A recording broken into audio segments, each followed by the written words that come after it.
Gym കോർബറ്റിൻ്റെ ആദ്യത്തെ കഥയാണിത്. ലോകത്തിൽ തന്നെ ഏറ്റവും കൂടുതൽ ആളുകളെ കൊന്നൊടുക്കിയ റെക്കോർഡ് നേടിയ ഒരു നരഭോജിയുടെ കഥ. അതെ, നമ്മളിന്ന് കേൾക്കാൻ പോകുന്ന ചമ്പാവത്തിലെ നരഭോജിയെ പറ്റിയാണ്. ഏകദേശം 436ഓളം ആളുകളെയാണ് ഈ ഒരു കടുവ ഇരയാക്കിയത്. ഇന്ത്യയിലെ തന്നെ ചമ്പാവത്ത്, നേപ്പാൾ, പാലി പോലുള്ള പ്രദേശങ്ങളെ 5 വർഷത്തോളമാണ് ഈ ഒരു കടുവ ഭീതിയിലാഴ്ത്തിയത്. അപ്പം ഞാൻ കൂടുതലൊന്നും പറഞ്ഞ് ലാഗ് അടിപ്പിക്കുന്നില്ല. അപ്പം നമുക്ക് നേരെ കഥയിലോട്ട് കിടക്കാം. Again welcome back to ഫിലിമിസ്റ്റർ.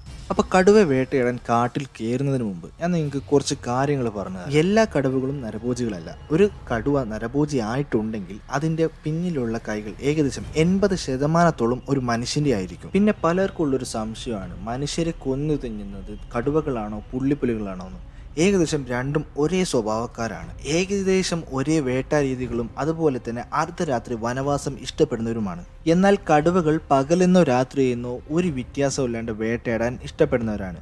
അതുപോലെ തന്നെ കടുവകൾക്ക് ഏറ്റവും കൂടുതൽ ഇഷ്ടം രാത്രി ഒറ്റയ്ക്ക് നടക്കുന്ന ആൾക്കാരെയാണ്. ഒരു കടുവ പൂർണ്ണമായി നരഭോജിയായി മാറിക്കഴിഞ്ഞാൽ പിന്നെ അവർക്ക് മനുഷ്യരോട് ഒട്ടും തന്നെ ഭയമുണ്ടായിരിക്കില്ല. എന്നാൽ അതീവ കൗശലക്കാരായ പുള്ളിപ്പുലികൾ ഇക്കാര്യത്തിൽ ചെറിയ വ്യത്യസ്തതയുണ്ട്. ഒരു പുള്ളിപ്പുലി എത്ര വലിയ നരഭോജിയാണെങ്കിലും എത്ര പേരെ കൊന്നിട്ടുണ്ടെങ്കിലും അവൻ എപ്പോഴും മനുഷ്യജീവികളോട് ഒരു ഭയം എപ്പോഴും ഉണ്ടായി. അതിനാൽ തന്നെ പുള്ളിപ്പുലികൾ പകൽ സമയത്ത് വേട്ടയാടാൻ തിരഞ്ഞെടുക്കാറില്ല. ഈ ഒരു കഥ ആ വേട്ടക്കാരൻ തന്നെ നിങ്ങളോട് നേരിട്ട് പറയുന്ന രീതിക്ക് ഞാൻ പറയാൻ ശ്രമിക്കാം. അതാകുമ്പോൾ നിങ്ങൾക്ക് കുറച്ചും കൂടെയൊക്കെ വ്യക്തത കിട്ടും. പിന്നെ ഒരു കാര്യം കൂടെ ഞാൻ പറഞ്ഞോട്ടെ, ഇതെൻ്റെ ജീവിതത്തിലെ ആദ്യത്തെ നരഭോജിയെ തേടിയുള്ള യാത്രയാണ്.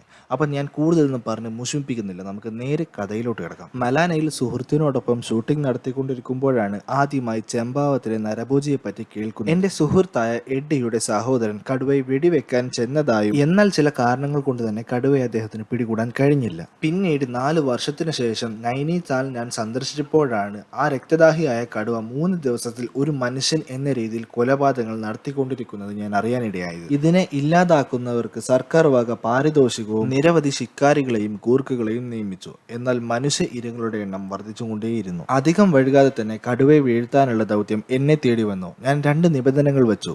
1, പാരിതോഷിക തുക പിൻവലിക്കുക. 2, സർക്കാർ നിയമിച്ച ഗൂർഖകളെയും ശിക്കാരികളെയും പിന്തിരിപ്പിക്കുക. ഈ കടുവ ഏകദേശം നേപ്പാളിൽ നിന്ന് 200ഓളം ആളുകളെയാണ് കൊന്നൊടുക്കിയത്.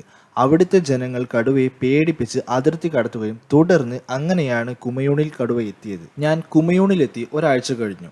എൻ്റെ കൂടെ 7ഓളം പുരുഷ തൊഴിലാളികളുണ്ടായിരുന്നു. എൻ്റെ പാചക ആവശ്യങ്ങൾക്കും അതുപോലെ എൻ്റെ സാധനങ്ങൾ ചുമക്കാൻ വേണ്ടിയുമാണ് അവരെ ഞാൻ നിയമിച്ചത്. രാവിലെ തന്നെ ഒരാൾ ഓടി വന്ന് പറഞ്ഞു, സാഹിബ്, പാലി ഗ്രാമത്തിൽ നരഭോജി ഒരു സ്ത്രീയെ പിടിച്ചിട്ടുണ്ട്. റൈഫിളും ക്യാമ്പ് കിറ്റും എടുത്ത് തയ്യാറായി ഞാനും എൻ്റെ തൊഴിലാളികളും 17 മൈൽ നടന്ന് ദാരിയിലെത്തി. ദാരിയിൽ നിന്ന് പിറ്റേ ദിവസം വൈകുന്നേരം ആയപ്പോഴത്തേക്കും ഞങ്ങൾ പാലിയിലോട്ടെത്തി. സ്ത്രീയെ കടുവ പിടിച്ചിട്ട് ഇന്നേക്ക് 5 ദിവസമായി. ഗ്രാമത്തിലെത്തിയപ്പോൾ ഞാൻ കാണുന്നത് വൃത്തിഹീനമായ ഒരു അന്തരീക്ഷമായിരുന്നു. മാലിന്യങ്ങളും ദുർഗന്ധവുമായി കിടക്കുന്ന കുടിലുകൾ. 50 പുരുഷന്മാരും കുട്ടികളും സ്ത്രീകളും അടങ്ങുന്നതായിരുന്നു ആ ഗ്രാമവാസികൾ. ഏകദേശം 5 ദിവസമായി കുടിൽ നിന്ന് ആരും പുറത്തോട്ടിറങ്ങിയിട്ടില്ല. കുടിൽ നിന്ന് ആരെങ്കിലും പുറത്തോട്ടിറങ്ങിയാൽ അവരെയും കടുവ കൊല്ലുമോ എന്നൊരു പേടിയായിരുന്നു അവർക്ക്. എൻ്റെ ആളുകൾ മുറ്റത്ത് തീ കൂട്ടുകയും ഞാൻ ഒരു കപ്പ് ചായ കുടിക്കാൻ ഇരിക്കുകയും ചെയ്തു. അവിടെയും ഇവിടെയുമായി ശ്രദ്ധാപൂർവം തടവുകാരെ പോലെ ഗ്രാമവാസികൾ എൻ്റെ അടുത്തോട്ട് വന്നു. അവർ പറഞ്ഞു, സാഹിബ്, ആ നശിച്ച കടുവയെ കൊന്നില്ല എങ്കിൽ ഞങ്ങൾ പട്ടിണി കിടന്ന് മരിക്കും. ഞങ്ങളുടെ ധാന്യങ്ങളെല്ലാം തീർന്നിരിക്കുന്നു. കടുവ സമീപത്തു തന്നെ ഉണ്ടെന്നും കഴിഞ്ഞ രാത്രികളിൽ 100 യാർഡ് അകലെയുള്ള റോട്ടിൽ നിന്ന് കടുവയുടെ ഗർജനം കേട്ടതായും ഒരുപോലെ ഗ്രാമവാസികൾ എന്നോട് പറഞ്ഞു. അതുപോലെ തന്നെ താഴെയുള്ള കൃഷിഭൂമിയിൽ കടുവയെ ഒരേ സമയം ഒരുപാട് പേര് കണ്ടതായും എന്നോട് പറഞ്ഞു. ഗ്രാമത്തലവന്റെ നല്ല മനസ്സുകൊണ്ട് ഞങ്ങൾക്ക് ഒരു മുറി തന്നു. എന്നാൽ ഞങ്ങൾ 8 പേരുണ്ടായിരുന്നു. അതിനാൽ തുറസായ ഒരു സ്ഥലത്ത് ആ രാത്രി ചിലവഴിക്കാൻ ഞാൻ തീരുമാനിച്ചു. അത്താഴത്തിന് ശേഷം എൻ്റെ ആളുകൾ സുരക്ഷിതമായി തന്നെ കുടിലുകളിൽ ഇരുന്നു. ഞാൻ അവിടെ നിന്ന് റോട്ടിലോട്ട് ഇറങ്ങി. ആ റോഡിൻ്റെ അരികിലുള്ള ഒരു മരത്തിൻ്റെ പുറകിലായി ഞാൻ നിന്നു. ഈ റോഡിന് സമീപത്താണ് കടുവയെ കണ്ടു എന്ന് ഗ്രാമവാസികൾ എന്നോട് പറഞ്ഞത്. നല്ല നിലാവുള്ള രാത്രിയായിരുന്നു. കടുവയെ കണ്ടാൽ വെടിവെക്കാൻ എളുപ്പമാണ്. ഞാൻ ധാരാളം രാത്രികൾ കാട്ടിൽ ഒറ്റയ്ക്ക് ചിലവഴിച്ചിട്ടുണ്ട്. എന്നാൽ ഒരു നരഭോജിയെ തേടി ഇത് ആദ്യമാണ്. തൊട്ടു മുമ്പിലുള്ള റോഡിൻ്റെ അറ്റം പ്രകാശത്താൽ എനിക്ക് വ്യക്തമായിരുന്നു. എന്നാൽ 2 വശത്തു നിന്നുള്ള മരത്തിൻ്റെ ശാഖകളുടെ നിഴലുകൾ കാറ്റിൽ ആടുമ്പോൾ 1 ഡസൻ കടുവകൾ എന്നെ ആക്രമിക്കാൻ വരുന്നത് പോലെ എനിക്ക് തോന്നപ്പെട്ടു. ഞാൻ എന്നെ തന്നെ നരഭോജിക്ക് ഇരയാക്കി നിൽക്കുകയാണ് എന്ന് ഞാൻ ഓർത്തു.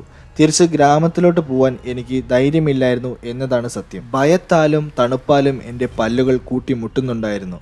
ആ നീണ്ട രാത്രി ഒറ്റയ്ക്ക് നിൽക്കാൻ ഞാൻ എടുത്ത തീരുമാനത്തെ ഞാൻ എന്നെ തന്നെ ശപിച്ചുകൊണ്ടിരിക്കുകയായിരുന്നു. ആ നീണ്ട രാത്രി മുഴുവനും ഞാൻ ആ റോഡരികിൽ തന്നെ ചിലവഴിച്ചു. ചാരനിറത്തിലുള്ള മഞ്ഞ് വീഴ്ചയിൽ പ്രഭാതവെട്ടം കണ്ടതും ഞാൻ കാൽ നീട്ടിവെച്ച് അവിടെ ഒന്ന് മയങ്ങി. ഒരു മണിക്കൂർ കഴിഞ്ഞ് ഞാൻ തിരിച്ച് ഗ്രാമത്തിലെത്തിയപ്പോൾ ഗ്രാമവാസികളെല്ലാം എന്നെ അതിശയത്തോടെ നോക്കുന്നത് ഞാൻ കണ്ടു. കാരണം ആ റോഡ് വഴി ഒറ്റയ്ക്ക് പോയ ആരും ഇതുവരെ തന്നെ തിരിച്ചു വന്നിട്ടില്ലായിരുന്നു. കഴിഞ്ഞ രാത്രിയിൽ കടുവയെ കാണാനോ കേൾക്കാനോ എനിക്ക് കഴിഞ്ഞില്ല എന്ന് ഞാൻ ഗ്രാമവാസികളോട് വിവരിച്ചു. ഗ്രാമത്തിലെ പുരുഷന്മാരോട് ഞാൻ കൊലപാതക സ്ഥലം എനിക്ക് കാണിച്ചു തരാൻ ആവശ്യപ്പെട്ടു. എന്നാൽ ആരും തന്നെ കൂട്ടാക്കിയില്ല. പോരാത്തതിന് അവരെല്ലാം ഒരു മലയുടെ അറ്റത്തോട്ട് ചൂണ്ടിക്കാണിച്ചിട്ട് അവിടെയാണ് സാഹിബ് കൊലപാതക സ്ഥലം എന്ന് മാത്രം പറഞ്ഞു. ഗ്രാമത്തിലെ കുറച്ച് സ്ത്രീകൾ എൻ്റെ അടുത്ത് വന്ന് സ്ത്രീയെ കടുവ പിടിച്ച കാര്യങ്ങൾ എന്നോട് വിശദീകരിച്ചു. ഗ്രാമത്തിൽ നിന്നും അരമൈൽ അപ്പുറമുള്ള കുന്നിൽ കന്നുകാലികൾക്ക് വേണ്ടി ഓക്ക് മരത്തിന്റെ ഇലകൾ ശേഖരിക്കാൻ പോയതായിരുന്നു അവർ. മുതിർന്നവരും കുട്ടികളും എന്നിടങ്ങുന്ന 20ഓളം ആളുകൾ ആ സംഘത്തിലുണ്ടായിരുന്നു. ഇലകൾ ശേഖരിക്കുന്നതിനിടെ കടുവ പ്രത്യക്ഷപ്പെട്ട് സ്ത്രീയുടെ കാലിൽ പിടിമുറുക്കി മലയിടുക്കിലോട്ട് വലിച്ചുകൊണ്ടുപോയി. കടുവ കാലിൽ നിന്ന് പിടിവിട്ടതും ആ സ്ത്രീ സ്വയം എണീക്കാൻ വേണ്ടി ശ്രമിച്ചു. ആ സമയത്ത് തന്നെ കടുവ നേരെ ആ സ്ത്രീയുടെ തൊണ്ടയും കടിച്ചെടുത്തുകൊണ്ട് എങ്ങോട്ടോ അപ്രതീക്ഷിതനായി. വാർത്തയറിഞ്ഞ ഗ്രാമത്തിലെ പുരുഷന്മാർ ലോഹപാത്രങ്ങളും ഡ്രമ്മും മറ്റു ശബ്ദം ഉണ്ടാക്കാൻ കഴിയുന്ന എല്ലാ വസ്തുക്കളും ഉപയോഗിച്ച് ഒരു രക്ഷാസംഘം സംഭവ സ്ഥലത്തേക്ക് വന്നു. തിരച്ചിലിനൊടുവിൽ സംഭവ സ്ഥലത്തുള്ള കുറ്റിക്കാട്ടിൽ നിന്ന് കടുവയുടെ ഉച്ചത്തിലുള്ള ഗർജനം കേട്ടതും ഗ്രാമവാസികളെല്ലാം തിരിഞ്ഞു. ഈ രക്ഷാസംഘം ഏതാണ്ട് 3 തവണയും ഇതുപോലെ തന്നെയാണ് ചെയ്തത്.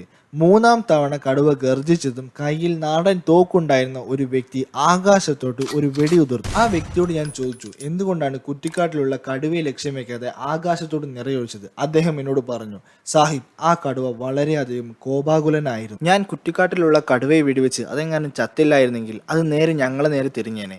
അവിടെയുള്ള പാതി പേരെങ്കിലും ആ കടുവ കൊന്നുകളഞ്ഞേനെ. ഗ്രാമീണരോട് സംസാരിച്ചതിന് ശേഷം ഏകദേശം 3 മണിക്കൂറോളം ഗ്രാമത്തിന് ചുറ്റുമുള്ള കുറ്റിക്കാടുകൾ ഞാൻ പരിശോധിച്ചു. അവിടെയൊന്നും ഒരു കടുവയുടെ കാൽപ്പാട് കണ്ടെത്താൻ എനിക്ക് സാധിച്ചില്ല. ആ സമയം ഗ്രാമത്തലവൻ എന്റെ അടുത്ത് വന്നു. അവരുടെ ഗോതമ്പുകൾ വിളവെടുക്കുമ്പോൾ കാവൽ നിൽക്കാൻ ആവശ്യപ്പെട്ടു. ഞാൻ കാവൽ നിന്നില്ലെങ്കിൽ അവർ വിളവെടുക്കില്ല എന്നോട് പറഞ്ഞു. റൈഫിളുമായി ഞാൻ കാവൽ നിന്നു. അവർ വയലുകൾ വിളവെടുത്തു. എനിക്ക് വേണ്ടി അവർ താമസിക്കാൻ മറ്റൊരു മുറി കൂടെ തന്നു. കഴിഞ്ഞ രാത്രി എനിക്ക് നഷ്ടമായ ഉറക്കം ഞാൻ വീണ്ടെടുത്തു. എന്റെ സാന്നിധ്യം ഗ്രാമീണർക്ക് ഒരു ആശ്വാസമാണ്. എങ്കിലും കാടിനുള്ളിലെ കൊലപാതക സ്ഥലങ്ങൾ കാണിച്ചു തരാൻ മാത്രം അവർ കൂട്ടാക്കിയില്ല. ഈ ഗ്രാമീണർക്ക് ആ കാടും ഭൂമിയും ഒരുപോലെ അറിയാം. അതുപോലെ തന്നെ കടുവ ഉണ്ടാവാൻ സാധ്യതയുള്ള സ്ഥലങ്ങളും ഇവർക്ക് നന്നായിട്ട് അറിയാം. അതിനാൽ തന്നെ എനിക്ക് ഇവരിൽ ഒരാളുടെ സഹായം അത്യാവശ്യമായിരുന്നു. ഈ നരഭോജി ഒരു കടുവയാണെന്നല്ലാതെ മറ്റൊരു വിവരവും എൻ്റെ പക്കൽ ഉണ്ടായിരുന്നില്ല. കടുവയുടെ കാൽപാദമെങ്കിലും കണ്ടാലേ എനിക്ക് കടുവ ആണാണോ പെണ്ണാണോ ഏകദേശം കടുവയുടെ പ്രായവും കണക്കാക്കാൻ കഴിയുള്ളൂ. ഗ്രാമീണരുടെ ധൈര്യവും എന്നോടുള്ള വിശ്വാസവും വീണ്ടെടുക്കാൻ ഞാൻ ഒരു പദ്ധതി തയ്യാറാക്കി. ഗ്രാമീണരോട് എൻ്റെ ആളുകൾക്ക് മാംസം കഴിക്കാൻ ആഗ്രഹമുണ്ടെന്നും ഒരു ഗൂരലിനെ അഥവാ കാട്ടാടിനെ എവിടെ കിട്ടുമെന്നും ഞാൻ ചോദിച്ചു. ഞാൻ കഴിഞ്ഞ രാത്രി ചിലവഴിച്ച റോഡിന്റെ പടിഞ്ഞാറ് വശത്തുള്ള കുന്നിൻ മുകളിൽ വടക്കോട്ട് നീങ്ങി നിൽക്കുന്ന പുൽത്തകടിയിൽ ധാരാളം ഗൂരലുകളുണ്ടെന്ന് അവർ എന്നോട് പറഞ്ഞു. എൻ്റെ കൂടെ വന്ന് ആടുള്ള സ്ഥലം കാണിച്ചു തന്നാൽ എൻ്റെ ആളുകൾക്ക് ഒരാടിനെയും ഗ്രാമത്തിലുള്ളവർക്ക് 2 എണ്ണത്തിനെയും ഞാൻ വെടിവെച്ച് വീഴ്ത്താമെന്ന് വാഗ്ദാനം കൊടുത്തു. ഗ്രാമത്തിൽ നിന്ന് 3 പുരുഷന്മാർ എൻ്റെ കൂടെ വന്നു. ഞങ്ങൾ റോഡ് മുറിച്ചു കടന്നു. വളരെ കുന്നായുള്ള മലഞ്ചെരുവിലൂടെ നടന്നു. ഇടത്തോട്ടും വലത്തോട്ടും നോക്കി. എന്നാൽ ഒരു ഗൂരലിനെ പോലും ഞങ്ങൾക്ക് കാണാൻ സാധിച്ചില്ല. കുന്നിൽ നിന്ന് 1/2 മൈൽ ഞങ്ങൾ നടന്നു. 2 മലയിടുക്കുകൾ കൂടിച്ചേരുന്ന സ്ഥലത്തായിരുന്നു അത്.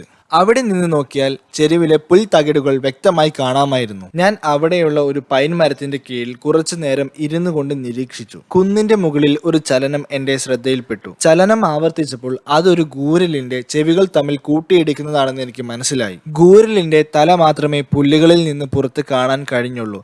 എന്റെ കൂടെ വന്നവർ അതിനെ കണ്ടതുമില്ല. എന്റെ കൈവശം ഓൾഡ് മാർട്ടിനി ഹെർണി റൈഫിൾ ആയിരുന്നു. മൃഗം എന്നിൽ നിന്നും 20 യാർഡ് അകലെയായിരുന്നു. ശ്രദ്ധാപൂർവം ഞാൻ കിടന്ന് പൈൻ മരത്തിന്റെ വേരുകളിൽ റൈഫിൾ വെച്ച് ഞാൻ ലക്ഷ്യത്തേക്ക് നിറയൊഴിച്ചു. കാട്രിഡ്ജിൽ നിന്നുള്ള കറുത്ത പുക എന്റെ കാഴ്ചയെ മറച്ചു. കൂടെ ഉണ്ടായിരുന്ന ആളുകൾ വെടികൊണ്ടില്ല എന്നും അല്ലെങ്കിൽ പാറയിലോ ഉണങ്ങിയ വിറകുകളിലോ ആണ് വെടികൊണ്ടതെന്ന് പിറുപിറുക്കുന്നുണ്ടായിരുന്നു. കിടന്ന സ്ഥലത്ത് നിന്ന് തന്നെ ഞാൻ റൈഫിൾ റീലോഡ് ചെയ്തു. വെടിവെച്ച സ്ഥലത്ത് നിന്ന് അല്പം താഴെയായി ഒരു അനക്കം ഞാൻ കണ്ടു. ഗൂരലിന്റെ പിൻഭാഗം പതുക്കെ പുറത്തോട്ട് കാണപ്പെട്ടു. വെടിയേറ്റ മൃഗം താഴേക്ക് ഉരുണ്ടിറങ്ങുന്നതായിരുന്നു ഞങ്ങൾ കണ്ടത്. ഈ ശബ്ദങ്ങൾ കേട്ടതും 2 ഗൂരലുകൾ പുല്ലുകൾക്കിടയിൽ നിന്ന് കുന്നിന്റെ മുകളിലോട്ട് ഓടുന്നുണ്ടായിരുന്നു.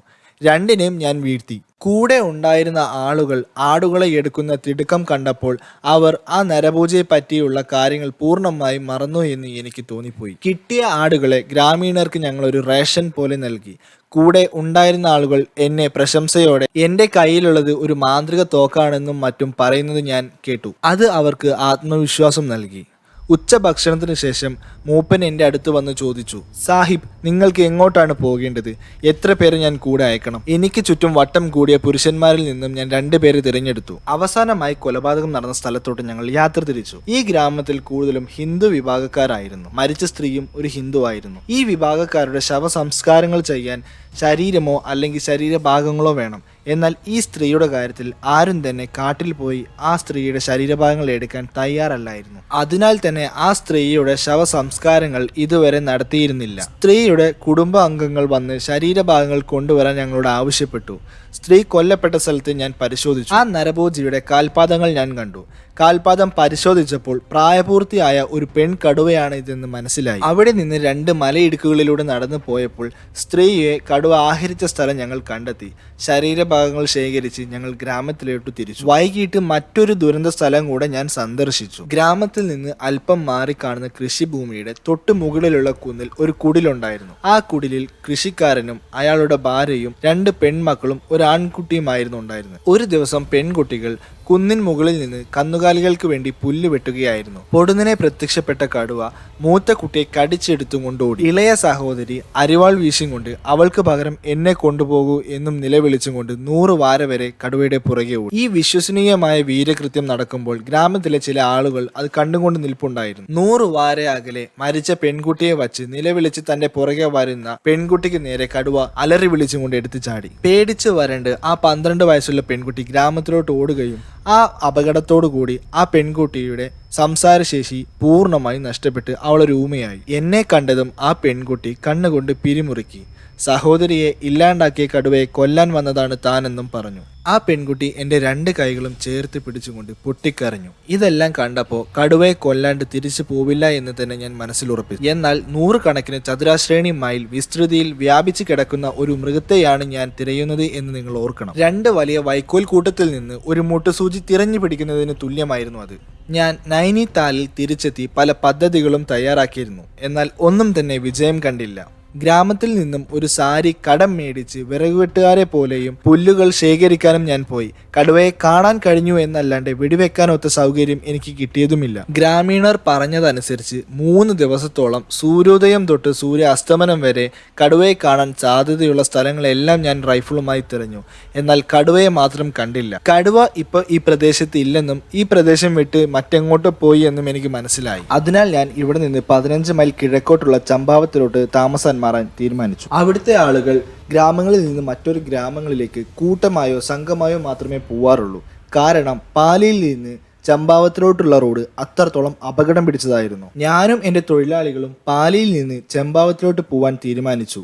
ഞങ്ങളുടെ കൂടെ കുറച്ച് പേർ കൂടി. ചമ്പാവത്തിലെ ഗ്രാമവാസികളായിരുന്നു അവർ. യാത്രക്കിടയിൽ അവർക്കെന്തോ എന്നോട് പറയാനുണ്ടായിരുന്നു. ആ ദയനീയമായ കഥ അവർ എന്നോട് പറഞ്ഞു. ഏതാണ്ട് 2 മാസങ്ങൾക്ക് മുമ്പ് ഇതേ റോട്ടിലൂടെ അവർ യാത്ര ചെയ്യുമ്പോൾ അകലെ നിന്നും ഒരു മനുഷ്യന്റെ വേദനാജനകമായ നിലവിളി കേട്ടു. നഗ്നയായ ഒരു സ്ത്രീയെ കടിച്ചെടുത്തുകൊണ്ട് കടുവ പോകുന്നതാണ് അവർ കണ്ടത്. സ്ത്രീയുടെ ചെറിയ മുതുകിൽ കടുവയുടെ പല്ലുകൾ ആഴ്ന്നിറങ്ങിയിരുന്നു. കാലുകളും മുടികളും നിലത്തുരയുന്നുണ്ടായിരുന്നു. അവൾ ദൈവത്തെയും മനുഷ്യരെയും ഒരുപോലെ തന്നെ സഹായത്തിന് നിലവിളിച്ച് കൂട്ടുന്നുണ്ടായിരുന്നു. കടുവ സ്ത്രീയെ കടിച്ചെടുത്തുകൊണ്ട് പോയി. സ്ത്രീയുടെ കരച്ചിൽ നിന്നതും ഞങ്ങൾ യാത്ര തുടർന്നു. ഞാൻ അവരോട് ചോദിച്ചു, നിങ്ങൾ 20 പുരുഷന്മാരുണ്ടായില്ലേ, എന്നിട്ടും ഒന്നും ചെയ്തില്ലേ? അവർ എന്നോട് പറഞ്ഞു, ഇല്ല സാഹിബ്, ഞങ്ങൾ ഒന്നും ചെയ്തില്ല. ഞങ്ങൾക്ക് ഭയമായിരുന്നു. ഞങ്ങൾ കിടുകിട വിറക്കുന്നുണ്ടായിരുന്നു. സ്ത്രീയുടെ രക്തം ഒരുപാട് ധാരയെ ഒഴുകുന്നു ഞങ്ങൾ കണ്ടു. മുറിവുകളും നല്ല ആഴത്തിലായിരുന്നു. ആ സ്ത്രീ രക്ഷപ്പെടുമെന്ന് ഞങ്ങൾക്ക് തോന്നിയില്ല. ചെമ്പാവത്തിലെ ഈ വേട്ടയിൽ ഞാൻ ചെറുപ്പവും അനുഭവ സമ്പത്തില്ലാത്തവനുമാണ്. എങ്ങനെയെങ്കിലും ഈ കടുവയെ അവസാനിപ്പിക്കണമെന്നുണ്ട്. പക്ഷെ എങ്ങനെ, എനിക്കറിയില്ല. ഞാനും എൻ്റെ ആളുകളും ചെമ്പാവത്തിലെത്തി. അന്ന് രാത്രി തന്നെ ചമ്പാവത്തിലെ തഹസിൽദാർ എന്നെ കാണാൻ വന്നു. മൈലുകൾ അപ്പുറമുള്ള ഗ്രാമത്തിൽ നിരവധി ആളുകൾ നരഭോജിയുടെ കൈകൊണ്ട് കൊല്ലപ്പെടുന്ന കാര്യം അദ്ദേഹം എന്നെ അറിയിച്ചു. പിറ്റേ ദിവസം രാവിലെ തന്നെ അദ്ദേഹത്തിൻ്റെ കൂടെ അദ്ദേഹത്തിൻ്റെ ബംഗ്ലാവിലോട്ട് ഞങ്ങൾ പോയി. രാവിലെ തന്നെ 2 പേർ ഒരു പശുവിനെ കടുവ പിടിച്ചതായി അറിയിച്ചു. ഞാൻ സംഭവ സ്ഥലത്തേക്ക് ചെന്നു. അവിടെയെല്ലാം തിരഞ്ഞു. ഏകദേശം 7 ദിവസം പ്രായമുള്ള ഒരു പശുക്കിടാവിനെ പകുതിയോളം ആഹരിച്ചിരുന്നു. അങ്ങിങ്ങായി കുറെ കാൽപ്പാടുകൾ കണ്ടു. കാൽപ്പാടുകൾ പരിശോധിച്ചപ്പോൾ ഇത് ഞാൻ ഉദ്ദേശിച്ച നരഭോജി അല്ല എന്നും ഒരു കാലിക്കള്ളൻ പുള്ളിപ്പുലിയാണെന്നും എനിക്ക് മനസ്സിലായി. ഒരു പുള്ളിപ്പുലിയെ വെടിവെക്കാനുള്ള മനസ്സോ സമയമോ ഇപ്പൊ എന്റെ കയ്യിൽ ഇല്ലായിരുന്നു. ബംഗ്ലാവിൽ തിരിച്ചെത്തി അവിടെയുള്ള കാവൽക്കാരുടെ കൂടെ കടുവ വെള്ളം കുടിക്കാൻ സാധ്യതയുള്ള സ്ഥലങ്ങൾ ഞാൻ തിരഞ്ഞു. ഒരു നീരുറവയ്ക്ക് ചുറ്റും ദിവസങ്ങൾ പഴക്കമുള്ള ഒരു കടുവയുടെ കാൽപ്പാട് കണ്ടു. പക്ഷേ അതും ഞാൻ അന്വേഷിച്ചു വന്ന നരഭോജിയുടേതല്ലായിരുന്നു. തിരിച്ച് ബംഗ്ലാവിലെത്തി തഹസിൽദാറിനോട് നടന്ന കാര്യങ്ങളെല്ലാം വിശദീകരിച്ചു. പിറ്റേ ദിവസം രാവിലെ തന്നെ കുളിച്ച് ബംഗ്ലാവിന്റെ മുന്നിൽ നിൽക്കുമ്പോൾ കുന്നിന്റെ മുകളിൽ നിന്ന് ഒരാൾ ഓടിക്കൊണ്ട് വരുന്നത് ഞാൻ കണ്ടു. അയാൾ വളരെയധികം ക്ഷീണിതനായിരുന്നു. അയാൾ നന്നായി കിതക്കുന്നുണ്ടായിരുന്നു. ഞാൻ അയാൾ അടുത്തോട്ട് ഓടിച്ചെന്നു. ഞാൻ ഓടി വരുന്നത് കണ്ടതും അയാൾ ശ്വാസം വിടാൻ വേണ്ടി മരത്തിനടിയിൽ കുറച്ചു നേരം ഇരുന്നു. ഞാൻ അടുത്ത് ചെന്ന് കാര്യം അന്വേഷിച്ചു. അയാൾ പറഞ്ഞു, ഗ്രാമത്തിൽ ഒരു പെൺകുട്ടിയെ കടുവ പിടിച്ചു. ഉടനെ തന്നെ ഞാൻ ബംഗ്ലാവിലോട്ട് ഓടി എൻ്റെ റൈഫിളും കാര്യങ്ങളും എടുത്തു. ശേഷം കടുവയെ കണ്ട ഗ്രാമത്തിലോട്ട് ഞാൻ ഓടി. കൂടെ തന്നെ തഹസിൽദാറും വന്നു. ഗ്രാമത്തിലെത്തിയ ഞാൻ കാണുന്നത് കൂട്ടം കൂടി ആളുകൾ പിറുപിറുക്കുന്നതായിരുന്നു. ഒരാൾ മുന്നോട്ട് വന്ന് എന്നോട് കാര്യം വിശദീകരിച്ചു. ഗ്രാമത്തിന്റെ അറ്റത്തുള്ള ഓക്കുമരത്തിൽ നിന്നും ഉണങ്ങിയ വിറകുകൾ ശേഖരിച്ചു കൊണ്ടിരിക്കുകയായിരുന്നു. എന്തോ ഒരു ശബ്ദം കേട്ട് തിരിഞ്ഞു നോക്കുമ്പോൾ ഗ്രാമീണർ കാണുന്നത് കടുവ പെൺകുട്ടിയെ കടിച്ചെടുത്തുകൊണ്ട് ഓടുന്നതായിരുന്നു. ഇത്രയും നിരപ്പായ ഭൂമിയിലൂടെ കടുവ, അതും ഇത്രയും വലിയൊരു കടുവ വന്നിട്ടും എന്തുകൊണ്ട് ഗ്രാമീണർ കണ്ടില്ല? എനിക്ക് അതിശയം തോന്നി. ഞാൻ കടുവ പോയ സ്ഥലം ലക്ഷ്യം വെച്ച് നടന്നു.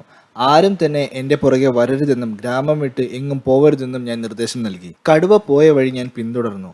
വഴിയിൽ പെൺകുട്ടിയുടെ നീല മുത്തുമാലയിലെ മുത്തുകൾ ചിതറിക്കിടപ്പുണ്ടായിരുന്നു. കുന്നിന്റെ നെറ്റിയിലുള്ള കറുത്ത മുള്ളുകളുള്ള കുറ്റിച്ചെടികളിൽ പെൺകുട്ടിയുടെ മുടികൾ കുരുങ്ങിക്കിടക്കുന്നത് ഞാൻ കണ്ടു. അല്പം കൂടെ മുന്നോട്ട് പോയപ്പോൾ എന്തോ ഒരു നരക്കം പുറകിൽ നിന്ന് ഞാൻ കേട്ടു.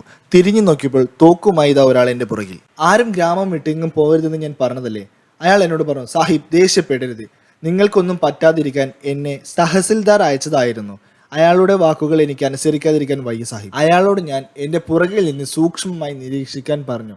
അല്പം മുന്നോട്ട് പോയി. രക്തപാത പിന്തുടർന്ന് ഇടത്തേക്ക് കുത്തേനെ തിരിഞ്ഞ് മുന്നോട്ട് നീങ്ങുന്ന സമയങ്ങളിൽ പിന്നിലുള്ളയാൾ ഒരു ഡസനോളം എൻ്റെ കയ്യിൽ പിടിച്ച് കടുവയുടെ മുരൾച്ച കേൾക്കാമെന്ന് പറഞ്ഞു. അയാളുടെ കൈകൾ വിറക്കുന്നുണ്ടായിരുന്നു. അയാളോട് ഞാൻ പറഞ്ഞു, മുന്നിൽ കാണുന്ന ഈ ഇറക്കം ഞാൻ ഒറ്റയ്ക്ക് ഇറങ്ങിക്കോളാം. നിങ്ങൾ ആ കാണുന്ന വലിയ പാറയുടെ മുകളിൽ കയറി എന്റെ സുരക്ഷ ഉറപ്പുവരുത്തുക. ഇത് കേട്ടതും അയാൾ സന്തോഷത്തോടെ പാറയുടെ മുകളിൽ കയറി. താഴെയുള്ള നീർച്ചാലിന്റെ അടുത്തുള്ള ഒരു കുഴി രക്തം കൊണ്ട് തളം കെട്ടിക്കിടക്കുന്നത് ഞാൻ കണ്ടു. നീരുറവയ്ക്ക് ചുറ്റുമുള്ള മൃദുവായ മണ്ണിൽ കടുവയുടെ നിരവധി കാൽപ്പാടുകളുണ്ട്. കാൽപ്പാടുകളിൽ വെള്ളം കിനിഞ്ഞിറങ്ങുന്നതേ ഉള്ളൂ. അതായത് കടുവ ഈ സമീപത്ത് എവിടെയോ ഉണ്ട്. തോക്ക് ഞാൻ തോളോട് ചേർത്ത് വെച്ച് കാഞ്ചിയിൽ വിരൽ വെച്ച് മുന്നോട്ട് നടന്നു. നീരുറവിലെ വെള്ളം മുഴുവൻ രക്തം കൊണ്ട് കലങ്ങിയിരുന്നു. മഴ ഉപയോഗിച്ച് വെട്ടിയ പോലെ പെൺകുട്ടിയുടെ കാൽ തീരത്ത് കിടക്കുന്നത് ഞാൻ കണ്ടു. ഭയാനകമായ ഒരു കാഴ്ചയായിരുന്നു അത്. എൻ്റെ മുന്നിലുണ്ടായിരുന്ന മൺകട്ടിയിൽ നിന്ന് മണ്ണ് ഉരുണ്ടുരുണ്ട് വരുന്നത് കണ്ടു. ഞാൻ ഓടിച്ചെന്ന് നോക്കി. എന്നാൽ ഞെരിഞ്ഞമർന്ന പുല്ലുകൾ നിവരുന്നതാണ് ഞാൻ കണ്ടത്. അതായത് കടുവ അല്പം മുമ്പാണ് ഇവിടെ നിന്ന് പോയത്. അവളുടെ ഭക്ഷണ സമയത്ത് ശല്യപ്പെടുത്തുന്ന രക്ഷാസംഘങ്ങളെ പറ്റി അവൾക്ക് നല്ല ബോധ്യമുണ്ട്. അതുകൊണ്ട് ഇത് അവൾക്ക് ആദ്യമായല്ല. കടുവ ഉറക്കെ 2 തവണ ഗർജിച്ചു. എന്നെ വിരട്ടി ഓടിക്കാനുള്ള അവളുടെ അവസാന തന്ത്രമായി എനിക്കത് തോന്നി. ഞാൻ മുന്നോട്ട് തന്നെ നടന്നു. പാറക്കെട്ടുകൾ നിറഞ്ഞ ഒരു ഇടർത്ത ഭൂമിയായിരുന്നു അത്. എൻ്റെ ശ്രദ്ധയൊന്ന് തെറ്റിക്കഴിഞ്ഞാൽ ഇടതുവശത്തുള്ള കൊക്കയിലോ അല്ലെങ്കിൽ നരഭോജിയുടെ വായിലോ ഞാൻ ചെന്നുപെടുമെന്ന് ഞാൻ ചിന്തിച്ചു. ഏതാണ്ട് 4 മണിക്കൂറോളം ഞാൻ കടുവയെ അന്വേഷിച്ചു നടന്നു. കടുവയെ കാണാൻ കിട്ടിയില്ല. ഇനിയും കടുവയുടെ പുറകെ നടന്നു കഴിഞ്ഞാൽ ഇരുട്ട് മുമ്പ് എനിക്ക് ഗ്രാമത്തിൽ തിരിച്ചെത്താൻ പറ്റില്ല എന്ന് നല്ല ബോധ്യമുണ്ടായിരുന്നു. പിന്നെ കടുവയ്ക്ക് അനുകൂലമായിരിക്കും ആ സ്ഥലം. അതിനാൽ ബാക്കി അന്വേഷണം നാളത്തേക്ക് മാറ്റിവെച്ച് ഞാൻ തിരിച്ച് ഗ്രാമത്തിലോട്ട് നടന്നു. അരുവിയുടെ അടുത്തുണ്ടായിരുന്ന പെൺകുട്ടിയുടെ കാൽ ഞാൻ അവിടെ തന്നെ മറവ് ചെയ്തു. കാരണം ആ പെൺകുട്ടി ഒരു ഹിന്ദു വിഭാഗക്കാരിയായിരുന്നു. അപ്പോൾ അവളുടെ ശവസംസ്കാരത്തിന് അത് ഉപകരിക്കും. കാല് മറവ് ചെയ്യാനുള്ള കാരണം മറ്റു മൃഗങ്ങൾ അത് ആഹരിക്കരുത് എന്നും കൂടെ ഉണ്ടായിരുന്നു. ഞാൻ തിരിച്ചു നടന്ന് പാറപ്പുറത്തുള്ള എൻ്റെ ചങ്ങാതിയെ കണ്ടു. അയാൾ എന്നെ കണ്ടതും സന്തോഷത്തോടെ ഓടി വന്നു. പോയി ഇത്ര സമയമായിട്ടും തിരിച്ച് കാണാത്തത് കൊണ്ടും കടുവ 2 തവണ ഗർജിച്ചത് കൊണ്ടും ഞാൻ മരിച്ചു എന്ന് അദ്ദേഹം കരുതി. ഒറ്റയ്ക്ക് താൻ എങ്ങനെ ഗ്രാമത്തിലോട്ട് കാട്ടിലൂടെ ഒറ്റയ്ക്ക് പോകുമെന്ന് ആലോചിച്ച് ആശങ്കയിലായിരുന്നു എൻ്റെ ചങ്ങാതി. അയാളുടെ സത്യസന്ധമായ സംസാരം കേട്ട് എനിക്ക് ചിരി വന്നു. ഗ്രാമത്തിലോട്ട് തിരിച്ചു പോകും വഴി പുറകിലുണ്ടായിരുന്ന ആൾ കാൽ തെന്നി വീണു. വീണയാളുടെ തോക്ക് എൻ്റെ നേരെ തിരിഞ്ഞു. യാതൊരു സേഫ്റ്റി ലോക്കും ഇല്ലാത്ത ആ നാടൻ തോക്കിന്റെ കാഞ്ചി അല്പം ഒന്ന് അമർന്നിരുന്നെങ്കിൽ ഈ കഥ പറയാൻ ഞാൻ നിങ്ങളുടെ മുമ്പിൽ വരില്ലായിരുന്നു. നിരായുധനായ ഒരാളെയും കൂട്ടി കാട്ടിലൂടെ പോകുമ്പോൾ അയാളുടെ സംരക്ഷണം കൂടെ നമ്മൾ ചുമക്കേണ്ടി വരും. എന്നാൽ 2 പേരും തിരനിറച്ച തോക്കുമായി പോകുമ്പോൾ സ്വയം നമ്മൾ സംരക്ഷിക്കേണ്ടി വരും. കടുവയെ പിടിക്കാൻ ഞാനൊരു പദ്ധതി തയ്യാറാക്കി. കാടിളക്കി കടുവയെ വെടിവെക്കുക എന്നതായിരുന്നു എൻ്റെ പദ്ധതി. ഗ്രാമത്തിലെത്തി തഹസിൽദാരോട് ഞാൻ കാര്യങ്ങൾ വിവരിച്ചു. ഇന്ന് രാത്രിയോടെ കടുവ ഇരയെ ആഹരിക്കും എന്നുള്ള കാര്യത്തിൽ എനിക്ക് യാതൊരു സംശയവും ഉണ്ടായിരുന്നില്ല. ഇരയെടുത്ത ശേഷം കടുവ സമീപത്തെ എവിടെയെങ്കിലും വിശ്രമിക്കാൻ കിടക്കുമെന്നും എനിക്ക് നല്ല ബോധ്യമുണ്ടായിരുന്നു. തഹസിൽദാരോട് നാളെ തന്നെ കഴിയാവുന്ന അത്രയും പുരുഷന്മാരെയും കൂട്ടി എൻ്റെ അടുത്തോട്ട് വരാൻ പറഞ്ഞു. പിറ്റേ ദിവസം പുലർച്ചെ തന്നെ ഞാൻ എണീറ്റു.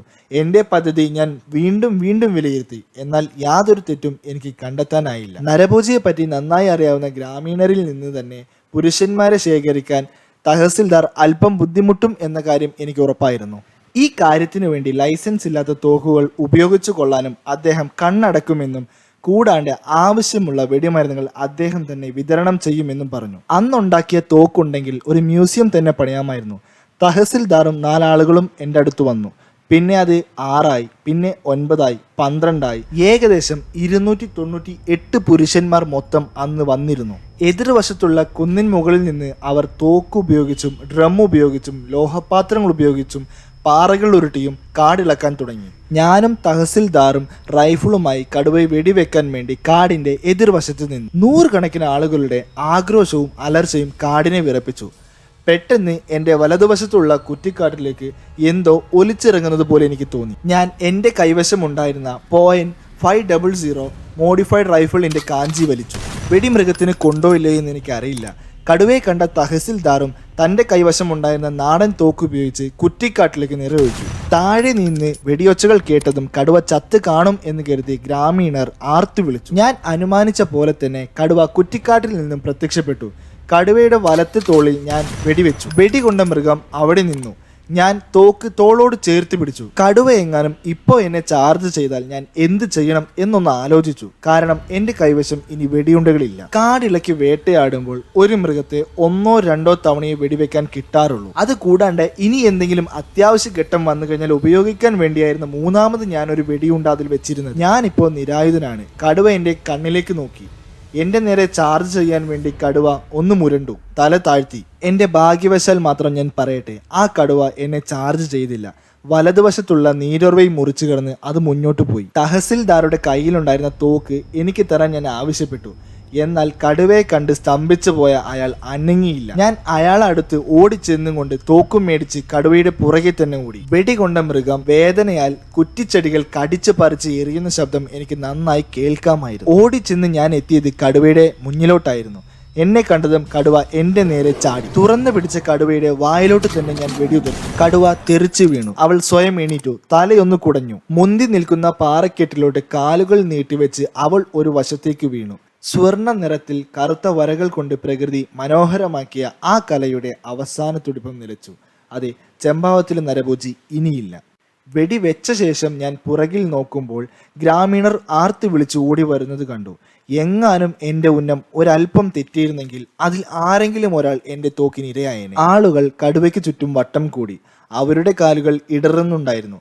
കാരണം കടുവയുടെ കൈകൊണ്ട് നഷ്ടം വരാത്ത ആരും തന്നെ ആ കൂട്ടത്തിൽ ഉണ്ടായിരുന്നില്ല. ഒരാൾ മുന്നോട്ട് വന്നു എൻ്റെ ഭാര്യയെയും 2 മക്കളെയും കൊന്നു തിന്ന ജന്തുവാണെന്നും പറഞ്ഞ് ഭ്രാന്തമായി അലർന്നുണ്ടായിരുന്നു.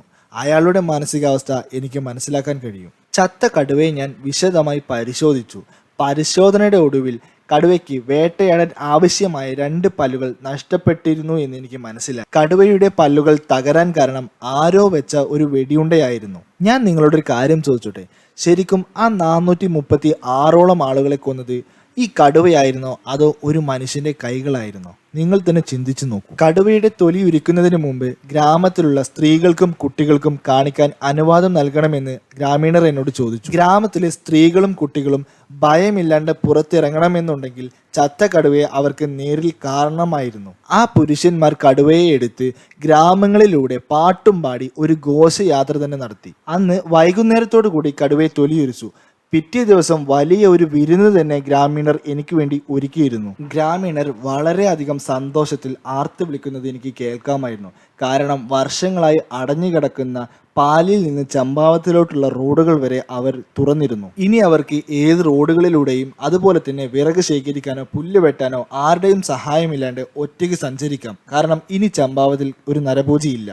പിറ്റേ ദിവസം തൊഴിലാളികൾക്ക് കൊടുക്കേണ്ട വേതനവും കൊടുത്ത് കടുവയുടെ തോൽ എൻ്റെ കുതിരയുടെ ഒരു സൈഡിൽ കെട്ടി 75 മൈൽ ദൂരമുള്ള എൻ്റെ യാത്ര ഞാൻ തുടർന്നു. എൻ്റെ തിരിച്ചുള്ള യാത്രയിൽ ഞാൻ പാലി ഗ്രാമത്തിൽ ചെന്നു.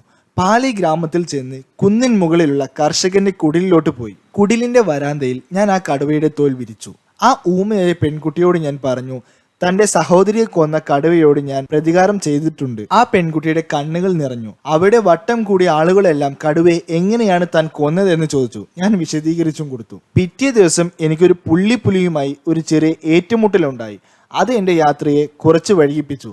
അത് വേറൊരു കഥയാണ്, ഞാൻ പിന്നീട് പറയാം. അപ്പോൾ എല്ലാവർക്കും ഈ കഥ ഇഷ്ടപ്പെട്ടു എന്ന് ഞാൻ വിശ്വസിക്കുന്നു. ഞാൻ ഇതുപോലെ ഒരുപാട് വേട്ടക്കഥകൾ ചെയ്തിട്ടുണ്ട്. അതെല്ലാം എനിക്ക് നിങ്ങളുമായി പങ്കുവെക്കാൻ ആഗ്രഹവുമുണ്ട്.